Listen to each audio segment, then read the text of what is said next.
गौरीपुत्र, गौरीपुत्र।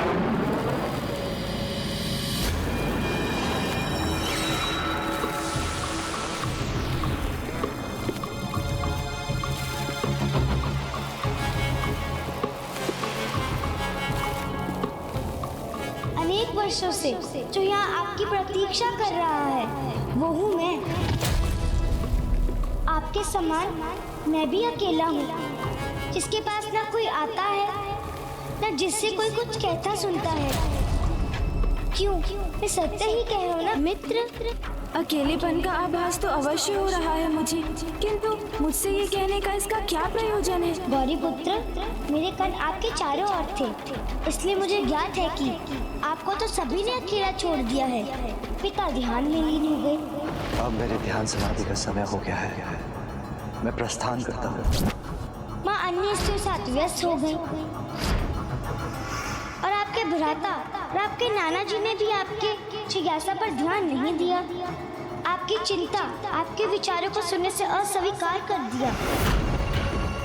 शेष ही मूषक जी, वो तो भोजन और निद्रा में व्यस्त रहते हैं। जानता हूँ, सब जानता हूँ मैं। इतना दुख हुआ आपको जब इतने प्रयासों के बाद भी किसी ने आपकी एक ना सुनी। ये भी ज्ञात है मुझे, और उससे भी रोचक बात है कि आपकी भी वैसी अवस्था है जैसे आपकी माता की थी जब उन्होंने आपकी रचना की थी।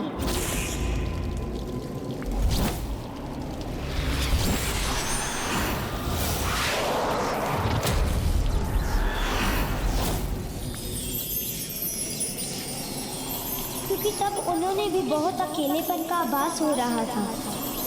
उस समय उन्होंने आपको ही उत्पन्न किया। तो अब आप मेरी रचना कीजिए, चिंता मत कीजिए। सब चलता है, सब चलता है।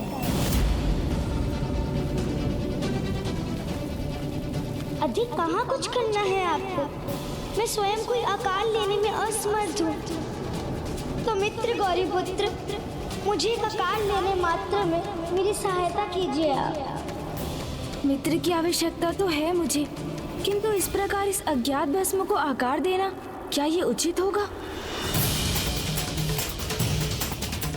किस दुविधा में डूब गए हैं आप मित्र। जिस प्रकार आपकी माता ने आपको रचा, उस प्रकार आप मुझे रच दीजिए। माँ तो जगत माता है, वो जो भी करती है उसमें तो सदैव जगत कल्याण ही निहित होता है। किंतु मैं प्रकृति के नियमों के विरुद्ध कैसे जा सकता हूँ? यदि आपकी रचना नियमों की विरुद्ध नहीं थी तो मेरा उत्पन्न होना भी नहीं होगा। इसलिए इतना विचार मत कीजिए, बस कर्म कीजिए, मुझे आकार दीजिए।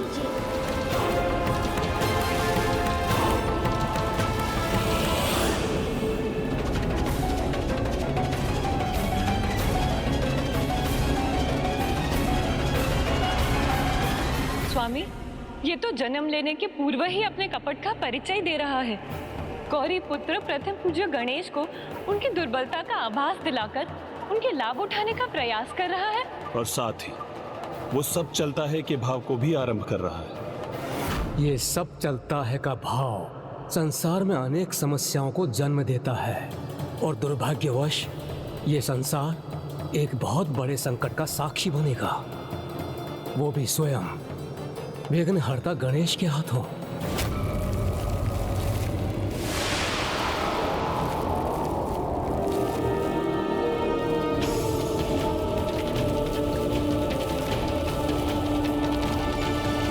मेरी सहायता कीजिए प्रथम पूज्य गणेश जी।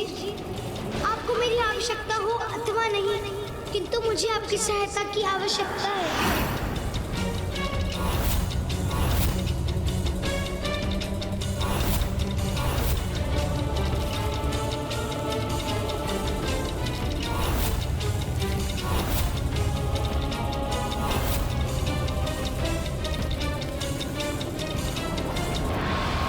हमने गणेश जी के मन में प्रश्न जागृत कर उन्हें इतना विचलित तो कर ही दिया था कि वो यहाँ से बिना सहायता किए लौटने में असमर्थ होंगे।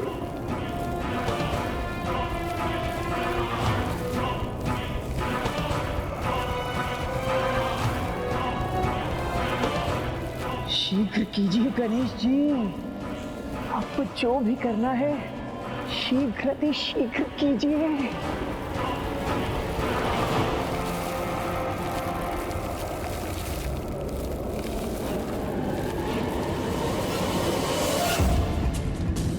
नहीं गणेश, ऐसा कदापि मत करना। स्वयं अपने द्वारा ऐसा भयंकर अनर्थ मत होने दीजिए प्रथम पूज्य गणेश जी।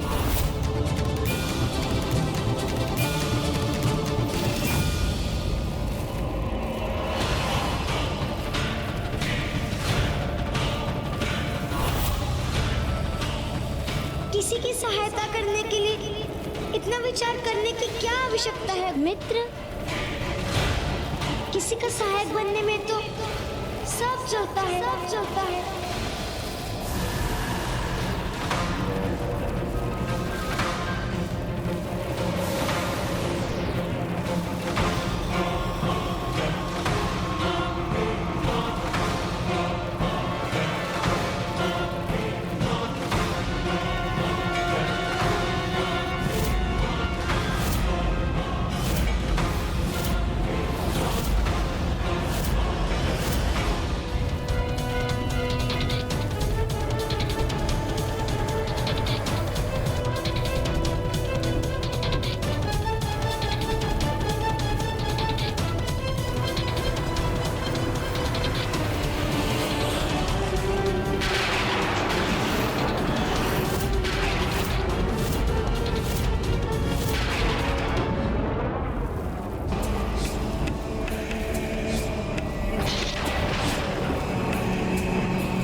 समय आ गया है, अब हमारे प्रयास अवश्य सार्थक होंगे।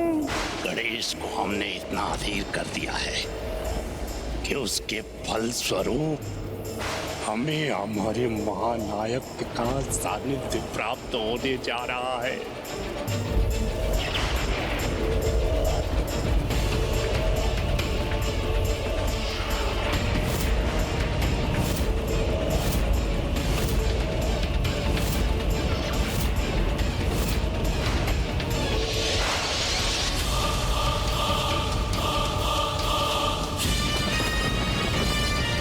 मेरे समक्ष ये जो घटित हो रहा है वो सृष्टि के संकट का कारण बनेगा, किंतु माता ने कहा था जो होना था वो हो चुका और नियति के अनुसार जो होना है वो भी अवश्य होकर ही रहेगा।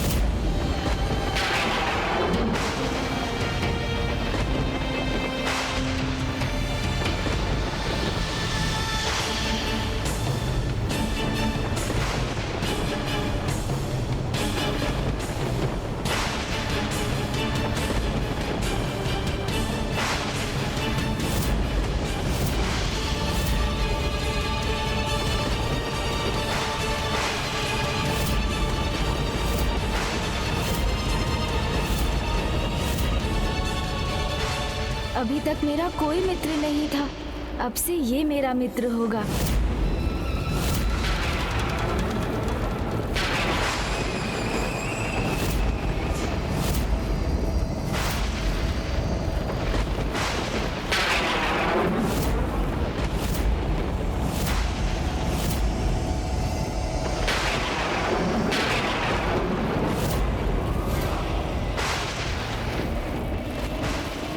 ऐसे निहारते ही रहेंगे अथवा मुझ में प्राण भी समाहित करेंगे।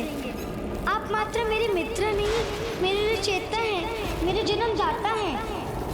हे महान प्रथम पूज्य गणेश जी, तो प्रतीक्षा मत कीजिए, शीघ्र इस कार्य को संपन्न कीजिए।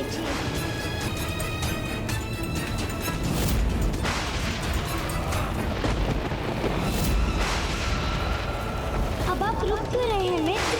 शीघ्र मुझ पे प्राण डालिए।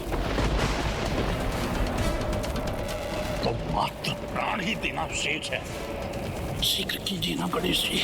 हाँ हाँ शीघ्र कीजिए। और विलंब उचित नहीं है, शीघ्र कीजिए।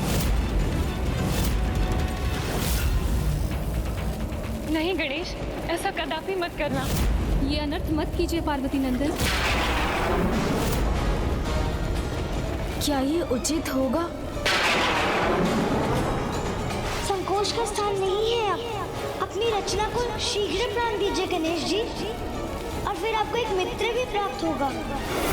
ऐसा मित्र जो सदा आपके साथ रहेगा, सदा आपकी प्रत्येक बात सुनेगा। अन्य सभी के समान मैं कभी अनसुना नहीं करूंगा। तो मुझे प्राण दीजिए गणेश जी, अब इतना भी मत सोचिए। सब चलता है, चलता है, चलता है। जो अपनी रचना होने के पूर्व ही अपना कार्य संपन्न करने की धूर्तता भरी युक्तियां जानता हो, वो भविष्य में और क्या क्या नहीं करेगा।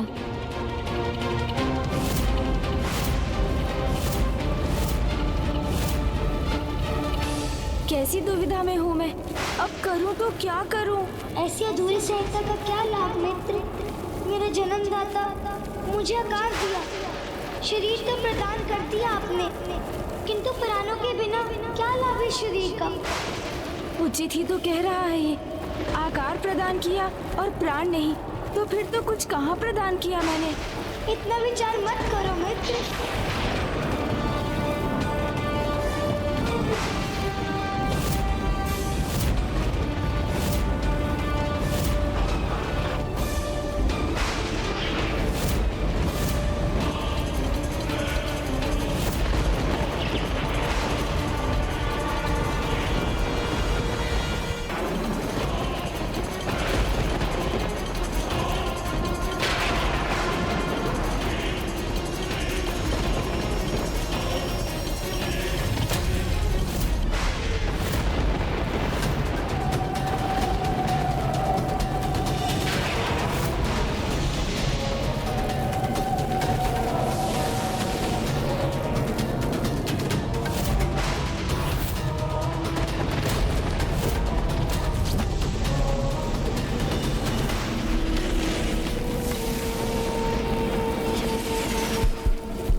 विष्णुरूपाय ते नमः। नमस्ते रुद्ररूपाय करिरूपाय ते नमः। विश्वरूप स्वरूपाय नमस्ते ब्रह्मचारिणे। भक्तप्रियाय देवाय नमस्तुभ्यं विनायक। ओम सिद्धि बुद्धि सहिताय महागणपतये नमः।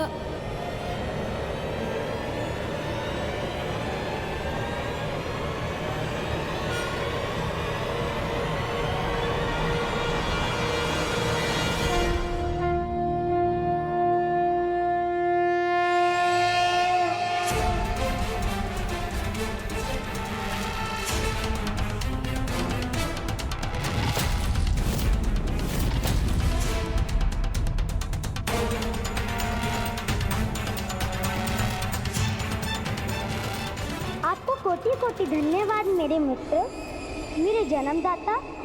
आपने मुझे शरीर दिया, प्राण दिए, तो अब एक नाम भी दे ही दीजिए। नाम?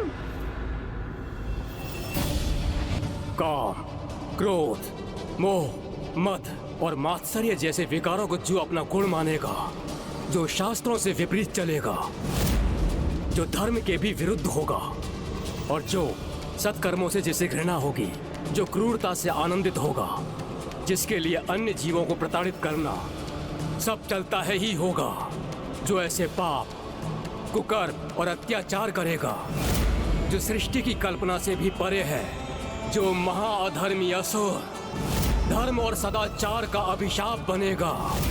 भंड, भंड।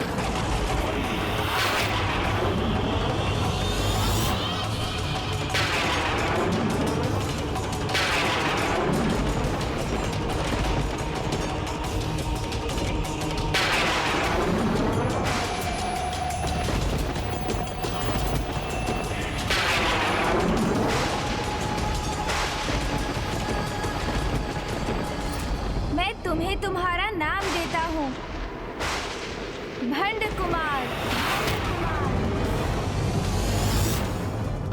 भंड कुमार, धन्यवाद। हमारे महानायक भंड कुमार। एकाएक मुझे ऐसा क्यों आभास हुआ कि जैसे हमारे अलावा कोई अन्य भी यहाँ उपस्थित है।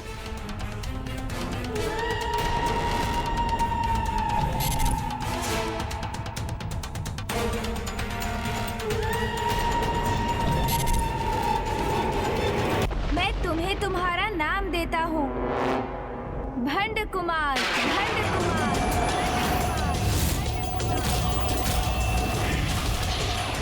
हमारे महानायक भंड कुमार।